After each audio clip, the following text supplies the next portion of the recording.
Alrighty, ladies and gentlemen, welcome to the podcast today.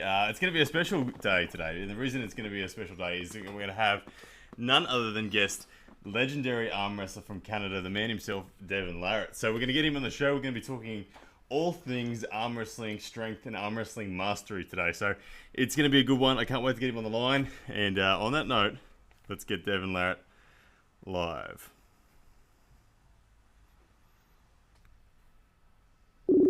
All right, here we go.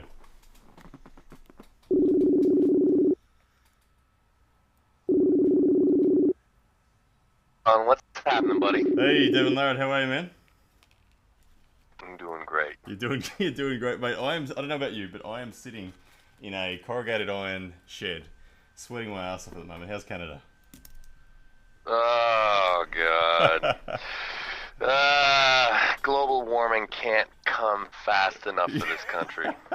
I think by the time you're warm up there at this time of year, I'm going to be gone. So, but yeah, down here in Australia. But, mate, thank you for coming on the show. We're going to be, for all our guests that are watching and listening in, Devon Larratt and I are going to be talking about all things arm wrestling strength and mastery today. Because, Devon, it's pretty obvious you are touted as probably the world's most technical arm wrestler that are people that are currently competing. So, I think I'd love to hear your approach on your thoughts on arm wrestling mastery and how you value it in relation to strength.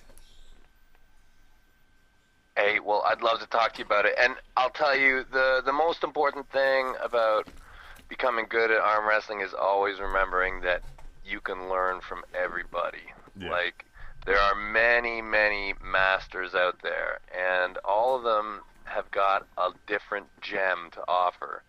And when you think you have arm wrestling figured out, even after 25 years of doing it, you'll see that there's still intricacies left to discover. So yeah, I still have an open mind. I agree that's the whole concept of mastery. I'm a firm believer that there is no limitation to how much you can learn in the sport in a mastery sense. And I think to actually limit yourself and actually say that there's a finite amount of knowledge that you can reach is shooting yourself in the foot for progression. So I agree entirely on that. Now I'm curious, when you started in the sport, Devon, what was the level of arm wrestling 25 years ago in terms of how much of it was just about strength compared to what it is today, and has it evolved? Well, it was a very different time, and the interesting thing to always remember is when you come into anything, you're really unaware of what the whole scene is.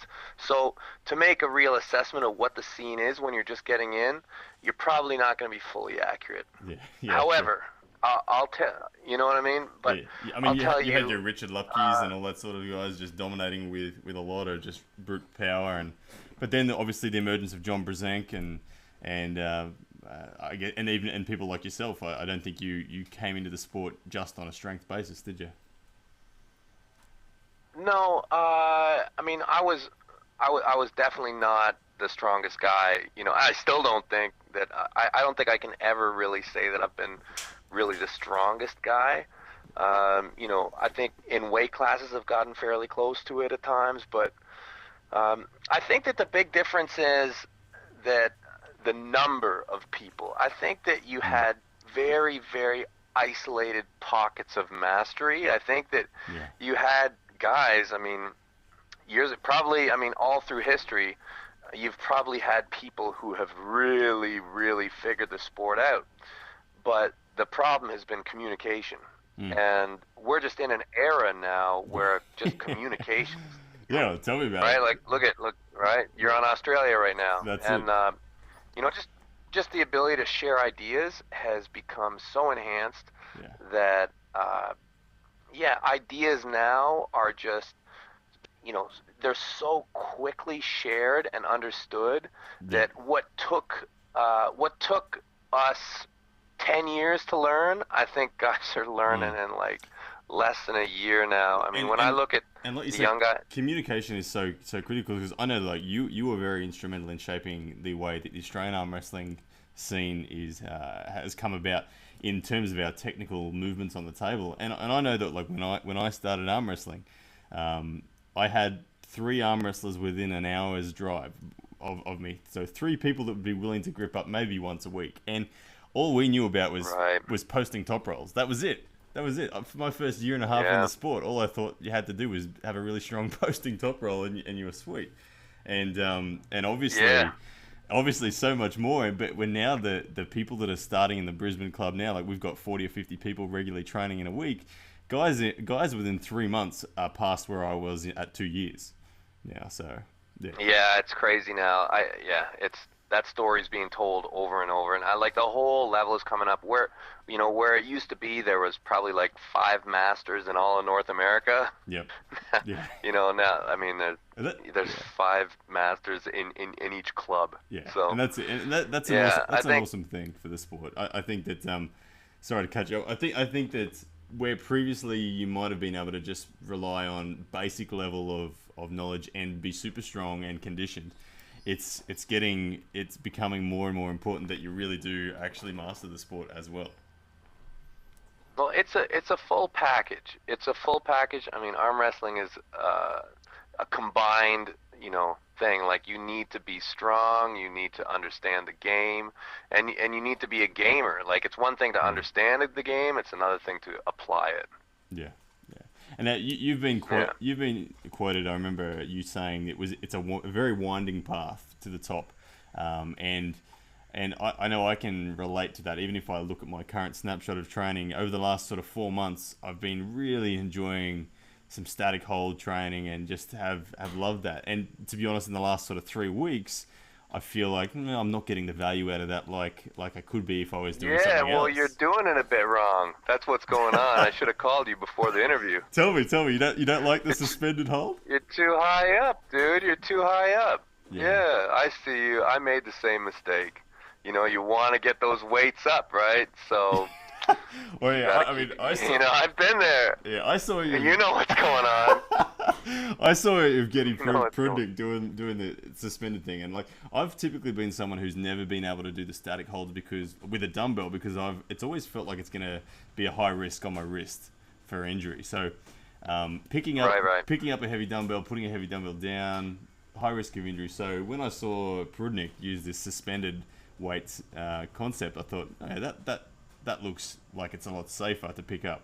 And so it feels safe to me picking it up, putting it down, but like you said, it's not just a safeness thing. It's you want to make sure your vectors are accurate, right? Yeah. You always want to train the way that the pressures are at the table, and it's just rare that you're going to have your arm that jacked up, and somebody's going to be coming straight. You know what I mean? And somebody's going to be coming straight down on it.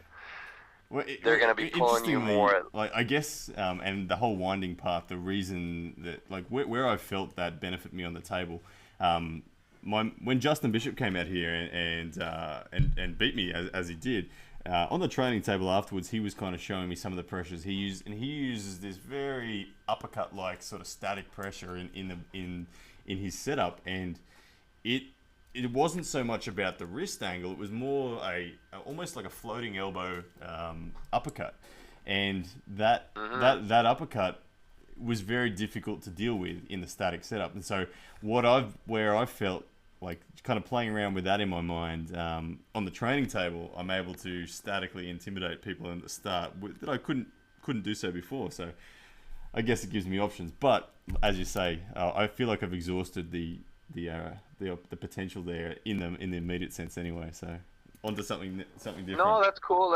And if you found application for it, that's the only thing that matters. Yeah. That's the only thing that matters. Yeah. For sure.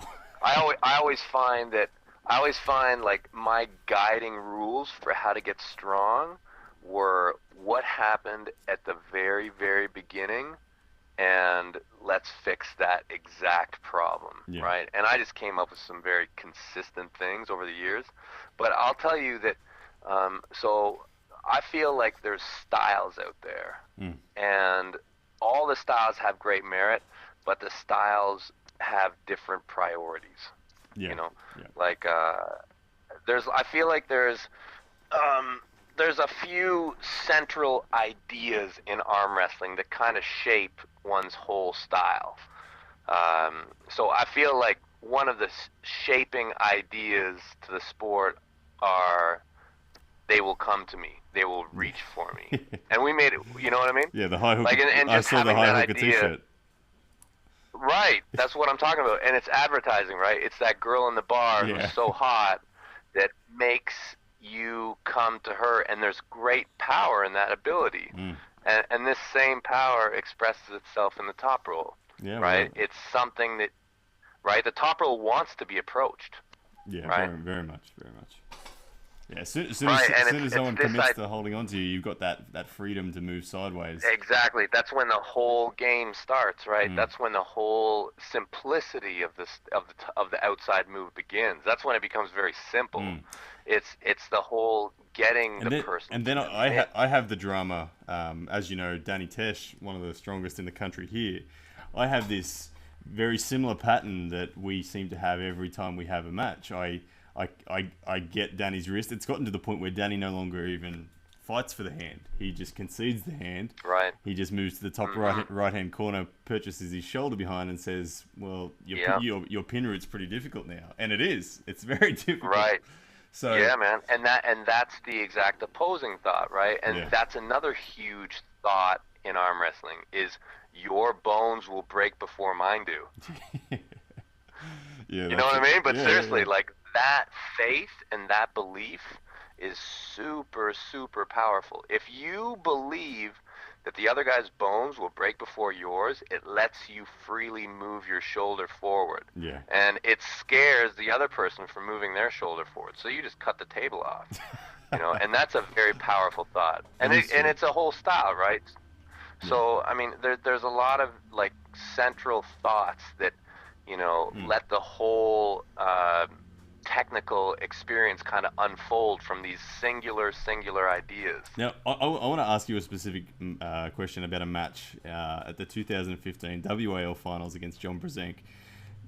John Brzenk. Oh God. John Brzenk has a shorter arm than you. What I was so amazed that John was able to threaten your hand in an outside sense, and that you weren't the one threatening his hand, given you've got the leverage. And I've seen you take so many other people's hands, yet you really wanted to force the hook. Yeah. So was John just that strong that day, or like was there a technical? Yeah, plan? he was. Yeah, wow. No, he was super strong that day. I'll tell you, I'm very upset at myself about that match. I beat myself up about it quite a lot. Yeah. And it's not. I feel like I went into the event actually not believing that I could win. As you know, I had surgery. You know, and it wasn't. I know that my arm wasn't perfect. I know it wasn't. It took me about 3 years to get, you know, full stability in my joint. And I knew that the center of my game was missing.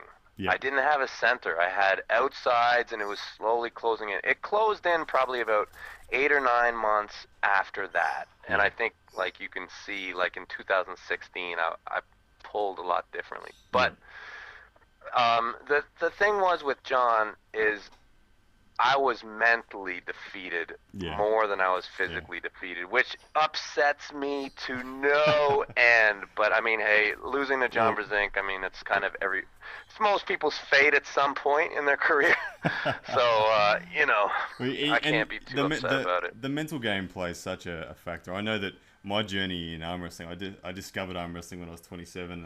When I discovered it, it was kind of my second chance as a sport. I'd failed in tennis as a teenager, where I'd kind of almost made it, but it was the mental side of things that knocked me back. And when I discovered arm wrestling, I said to myself, I know that there's a finite number of losses between where I am now and me being, at the time, it was me being Australian champion. It was my goal. And I remember saying to myself, there might be 1,000 losses. It turned out there was 262 losses that I took officially. Oh, you counted? Yeah, because of Duan's system tells me. So the rate. Oh my God! Yeah, so 200. Duan is a smart dude. Yeah, 262 losses it took for me to get to the national champion, and like, so when I reflect on that, like when I look at now where I'm at, and for people like yourself where you're at, like your goal to be the greatest arm wrestler of all time. you're there in a few people's eyes, you're getting close in some, and you're not there in others.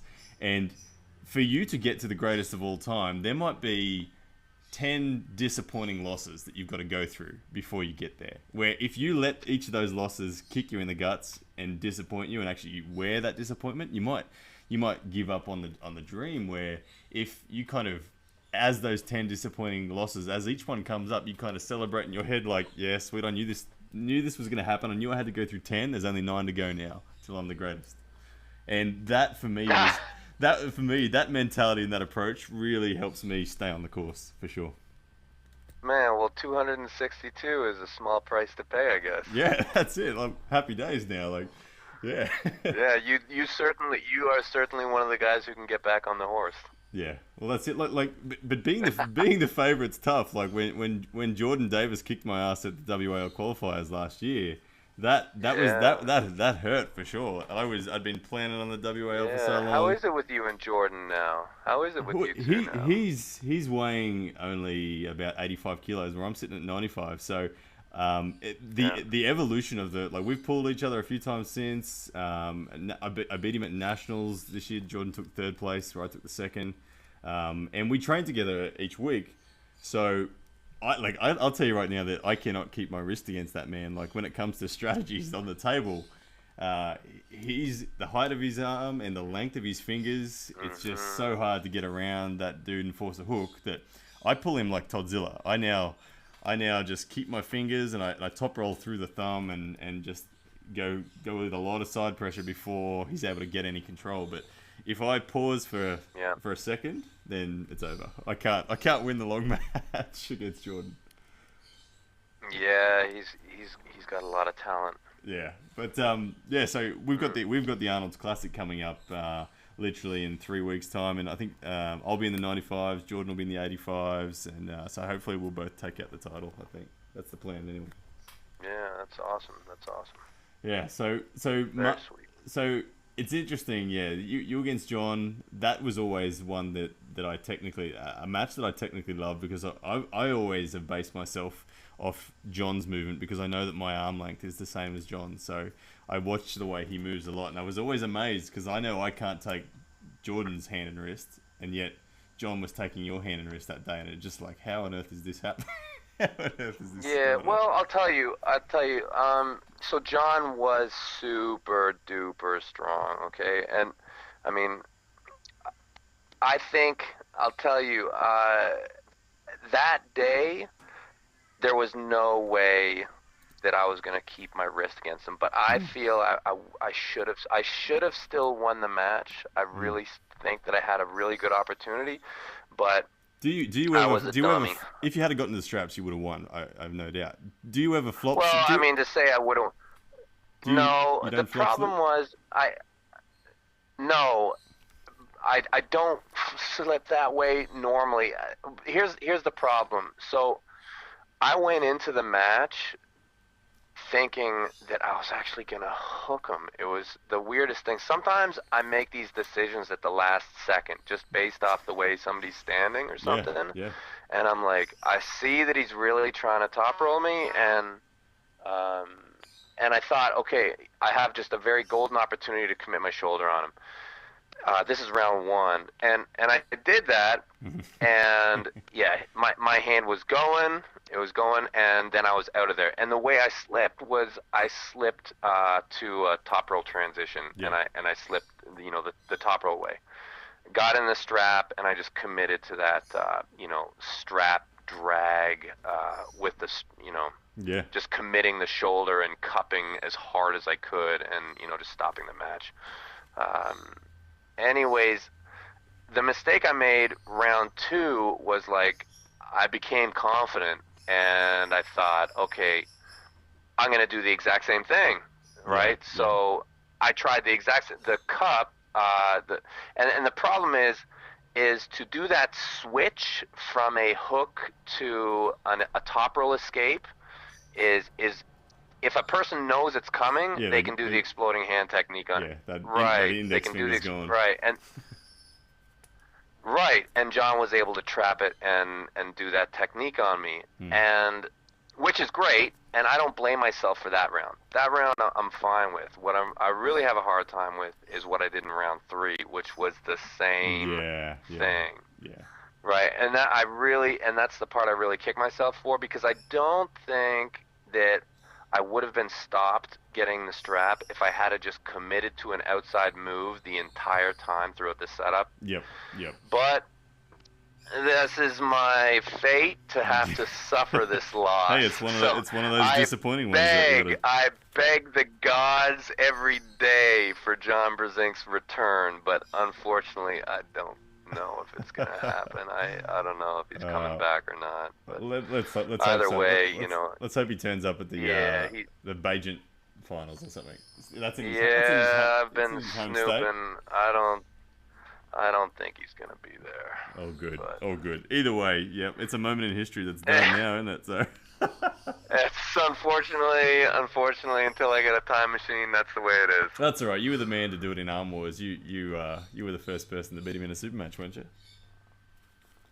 I think I maybe was. No, I don't think he lost a super match before me. Yeah. I remember that. It was pretty fateful day, that one. But hey, there's one other thing that I've got to ask you about. I would love to have one more with him. Just like, no excuses, no injuries. Both of us are good. Let's do one last time. All good. Yeah, we'll both be pride. Devon, I got one more question that I got to ask you before I'm going to let you go, and it's the big Denis Cyplenkov question. Obviously, it's been a talked about topic for about 6 to 12 months as a hopeful. Where's it at? Is it going to happen? It's going to happen. So here's the way it is. So we've gone back and forth over the years, right? We offered him. It got turned down for a few reasons. I got offered the match after WAL's crash in 2017. Yeah. I turned it down. This is the first time that Denis and I are actually in communication. So Denis and I have been talking for the last few months, and we both want the match to happen. Yeah. And we're both actively finding a way to make it perfect for both of us. We both feel, well, I can't speak for Denis, but I feel that this is a match that can potentially, cross more borders. I think that it'll, get more. So I just want it to be done properly for both of us. Yeah, I have no doubt that it'll be a unifying match globally. That's the match everyone wants to see. You've got a bucket load of fans, and you've got a bucket load of haters in Europe that think Denis is going to smash you. So it's the perfect combination of pullers to really get the world's attention, I think. Yeah, it's a great match, and I'm very optimistic it will happen this year. Yep. There's a lot of things happening this year, but no matter what contract that I sign, I will ensure that there is a clause in there that allows me to pull Denis no matter what. Yeah. So, so hopefully this year, and it looks as if this year. How do you see that match going, man? Is it going to be Busty's hand back? Is it going to be Bleedy's rotation? Where do you start Denis? I'm going to be as truthful as I can with you when I speak about the match. I have a lot of respect for Denis, just in terms of his just pure strength and bones and joints and just the thing that he is. I mean, this is a strength machine that he's created. Yeah. And also, I'm actually impressed at his stamina and his efficiency and his versatility on the table. Nobody beats Michael Todd 4-2 without having lungs and a little bit of efficiency in their game. Yeah. You can't do it. Yeah, so true. I respect his game, but I don't think he's ever arm wrestled anybody like me, and I don't think I've ever arm wrestled anybody like him. So I really think it's just going to be a hell of a fight, but I'm not going in this thing to lose. Yeah. I'm showing up to win. So that's awesome, man. When my mindset gets firm, I'm willing to go. I'm willing to go to a place that I don't know if he can go. Yeah, I like it. Well, hopefully the world gets to see it happen in 2018. It would no doubt stop the arm wrestling world, and hopefully bring in a few new people to the sport as well, just to say, hang on, look at this. But awesome stuff, mate. Well, I might leave it there, man. Thank you so much for coming on the show today. First international guest, Devon Larratt, over the phone as well. So all the equipment's worked out well. So, mate, thank you so much for coming on the show, and all the best with everything that you're doing in 2018. Hey, thanks, buddy. All the best to you guys. All right. Thanks, Devon. All right.